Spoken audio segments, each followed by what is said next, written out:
Aliens believed love was a mental illness until they met humans. Before we dive deeper into this story, tell us in the comments where you are watching from. The Vethran Collective had a clinical term for it. The term translated into Terran Standard as something like persistent irrational attachment disorder, and it appeared in the collective's medical literature as a documented pathological condition. A disruption in the rational assessment functions that caused an individual to weight the well-being of a specific other individual above their own logical self-interest in ways that produced measurable cognitive impairment. The condition was treatable. The Vethran medical system had been treating it for approximately 200 years, with a success rate they considered satisfactory, which meant that the incidence within the collective's population had been reduced to below 1% and the remaining cases were managed through a combination of cognitive restructuring therapy and, in severe cases, neurochemical intervention. The collective's philosophers had examined the condition extensively. Their consensus was that it represented an evolutionary holdover from an earlier, less cognitively developed period, a bonding mechanism that had served a survival function when the Vethran species was vulnerable and resource scarce and had become a liability in a civilization sophisticated enough to manage resource distribution and survival through rational collective systems rather than individual emotional bonds. It was, in their framework, a malfunction.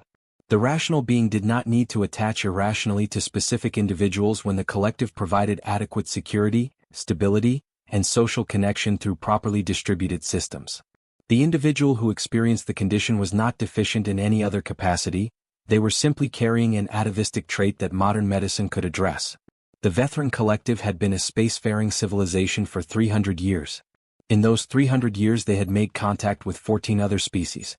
Of the 14, 4 had exhibited what the collective's xenopsychologists recognized as the same condition, the persistent irrational attachment disorder, in varying degrees of prevalence and social acceptance.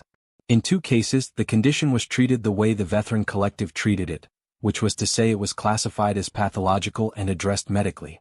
In 2 cases, it was considered an unfortunate feature of the civilization's social structure that would presumably be addressed as the civilization developed greater rational sophistication. None of the 14 species the collective had encountered had built their entire civilization on it. The Vethran Collective's lead xenopsychologist was Dr. Sale Vane. She was 43 years old, a Vethran female with the copper-scaled skin of her species and the particular quality of someone who had spent 20 years studying the psychology of other species and had arrived at a comfortable certainty about how psychology worked and what the relevant categories were.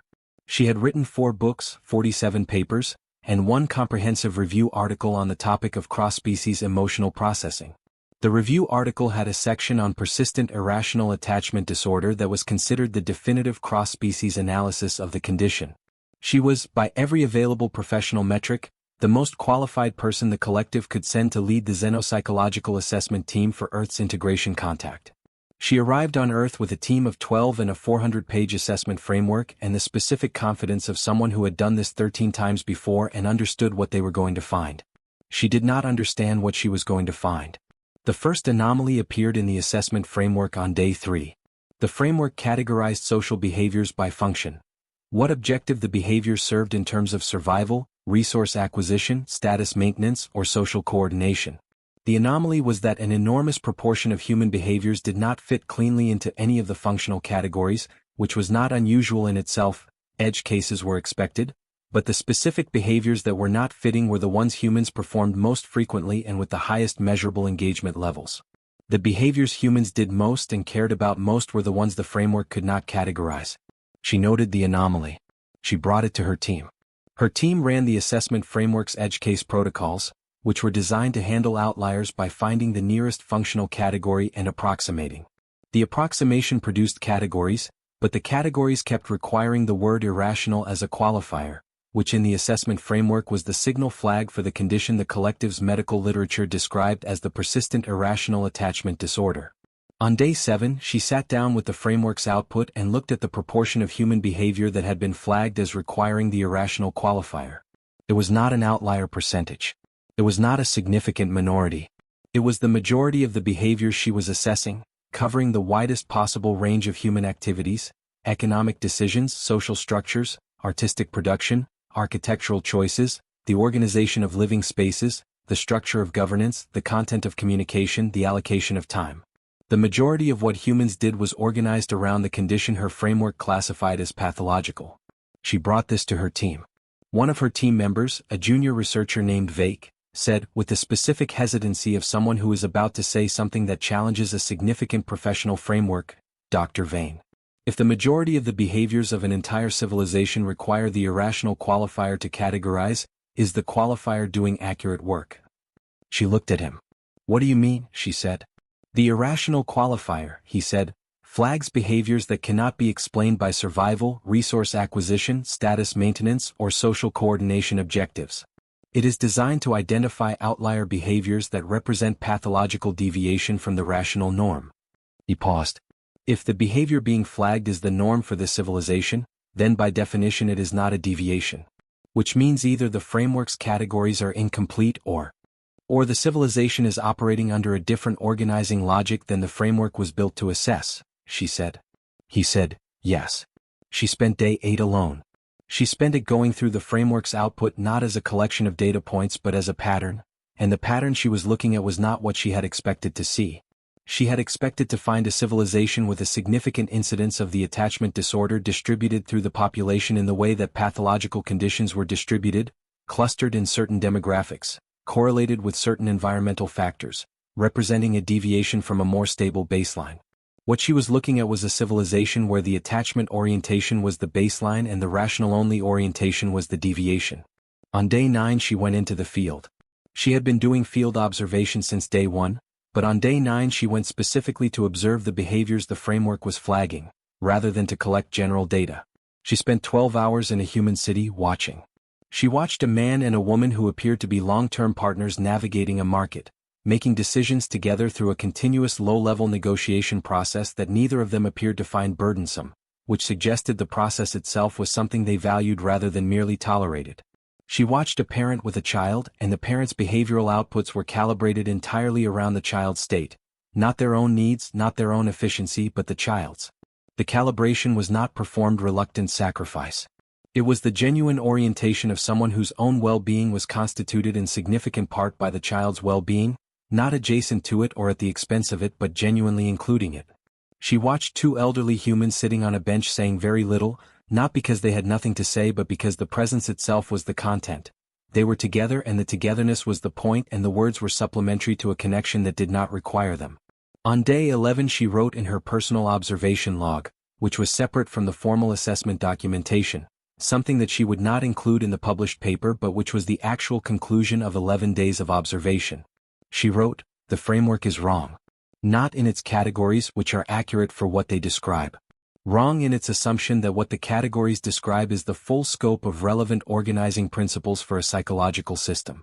The Vethran Collective's understanding of persistent irrational attachment disorder is a description of what happens when our neurological architecture produces the human baseline.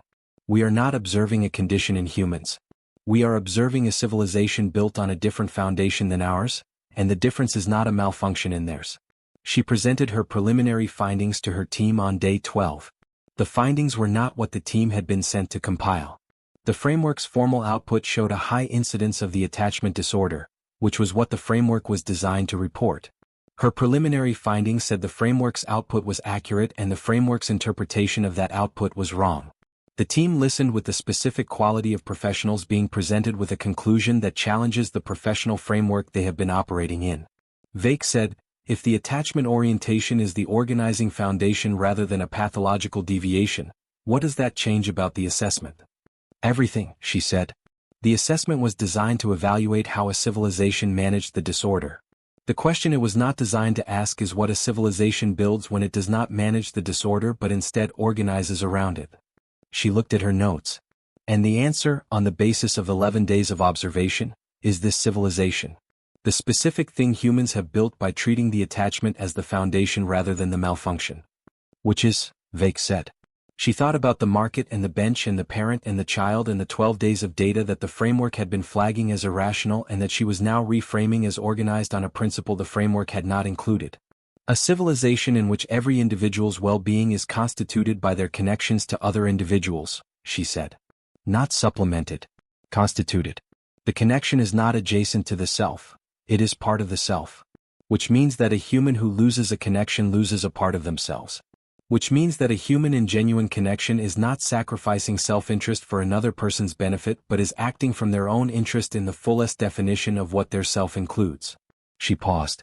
Our framework said this was a cognitive impairment because it prevented rational self-interested decision-making. The framework was measuring the wrong thing. It was measuring self-interest correctly, but it had the wrong boundary for the self. The team was quiet. What is the correct boundary? Vake said. Fluid, she said. Human. It expands to include the people they love. The self includes them. The decisions that look irrational from the outside are rational from inside the expanded self. She sat back. 200 years of veteran medicine treating a condition that was not a condition. We were treating the boundary expansion as a malfunction in the individual's boundary maintenance. We should have been asking whether the boundary was supposed to expand.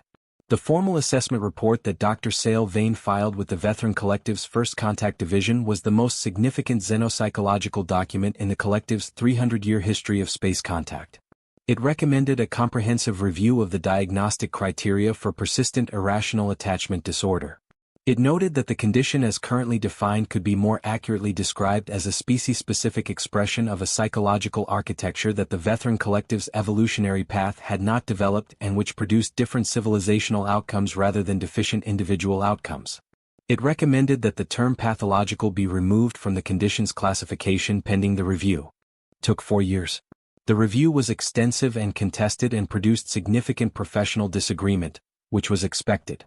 What was not expected by most of the review board was the evidence that the review compiled from 300 years of treatment records. Evidence that showed a persistent pattern in the treated individuals. Not a pattern of improvement in rational function, which was what the treatment was designed to produce. A pattern of loss. The treated individuals reported, at rates significantly above the statistical baseline for other therapeutic interventions, a specific experience of having had something removed that they had not understood was load-bearing in their psychological architecture until it was gone. The review board's final report used the phrase architectural significance to describe what the treatment records revealed about what was being treated. It removed the pathological classification. It recommended a formal engagement with human psychological research to understand the full scope of what the Veteran Collective's evolutionary path had not developed and what could be learned from a species that had built everything on the thing the collective had spent 2 centuries treating as a disease. Dr. Sale Vane was appointed to lead the engagement. She accepted the appointment. She went back to Earth. She went with a different framework this time, not one that categorized human behavior but one that asked what human behavior was organized around and what the outcomes of that organization were. The outcomes, she found, were not what a civilization organized around rational self-interest produced. They were not more efficient. They were not more ordered. They were not more stable in the ways the collective measured stability. But they were, in ways that the collective's metrics had not been measuring and that she spent the next 3 years developing new metrics for, more resilient. More capable of recovering from catastrophic loss. More capable of sustaining effort over long periods in the absence of immediate return. More capable of producing the specific kind of motivation that humans called love and that the veteran medical literature had classified as impairment of rational assessment function, and that was, as far as she could determine from 3 years of measurement, the single most effective motivational architecture any civilization she had studied had ever developed for the specific and crucial function of continuing to do hard things in a universe that did not guarantee outcomes. She wrote the paper. It was called a Revised Framework for Cross-Species Assessment of Attachment Orientation and Its Civilizational Outcomes, and it was the last paper she published under the Veteran Collective's assessment framework because after it was published, the framework was redesigned. She led the redesign. The redesigned framework's introduction, which she wrote herself, began with a single sentence that every subsequent xenopsychologist in the Veteran Collective was required to read before entering the field. The sentence said, "The first question is not whether the behavior is rational. The first question is what the self includes because the answer determines what rational means." She returned to Earth 6 times over the following decade. On the 6th visit, a human colleague who had been working with her for 3 years asked her, with the directness that she had come to appreciate as a specifically human communication style, whether she thought the Veteran Collective had lost something by treating the condition for 200 years. She said yes. She said it without the academic qualification that the professional context usually required because the professional context she now operated in had been redesigned around the understanding that some things were true in ways that precision language was insufficient for.